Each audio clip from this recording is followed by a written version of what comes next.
সৎ পথে চলার বা সৎ পথে থাকার আল্লাহর একটা হুকুম লাগে, যা আল্লাহ কারো উপরে স্বেচ্ছায় দেয় না, আর তাকেই দেয় যে কষ্টগুলো সহ্য করতে পারবে, সততা যে ধরে রাখতে পারবে, সৎ কথা বা সৎ কাজ, সৎ পথে চলা, তিনটা একই জিনিস।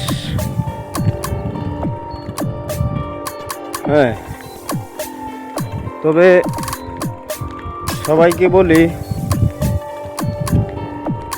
সবাই আল্লাহর পথে আসেন, হয়তো নামাজ রোজা সব কিছু করতে পারবেন, করেন,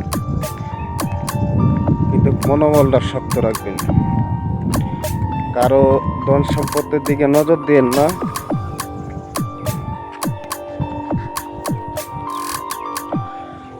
কারো ধন সম্পদের দিকে নজর দেন না, যে আল্লাহর মনে কষ্ট লাগে। কারণ সততাটা সবাই ধরে রাখতে পারে না। তবে আমাকে কেউ বিশ্বাস করে না, মানুষ ছোট, বয়স কম, তবে একমাত্র আল্লাহ তাআলা যদি আমার পাশে থাকে বা মাথার উপরে থাকে, তো এই সততাটা নিয়ে বেঁচে থাকতে চাই, এই সততার মাধ্যমে বেঁচে থাকতে চাই। আল্লাহ যাতে সবাইকে ভালো রাখে, সেই দোয়াটাও করে মন থেকে। সবাই ভালো থাকবেন, সুস্থ থাকবেন। আল্লাহ হাফেজ।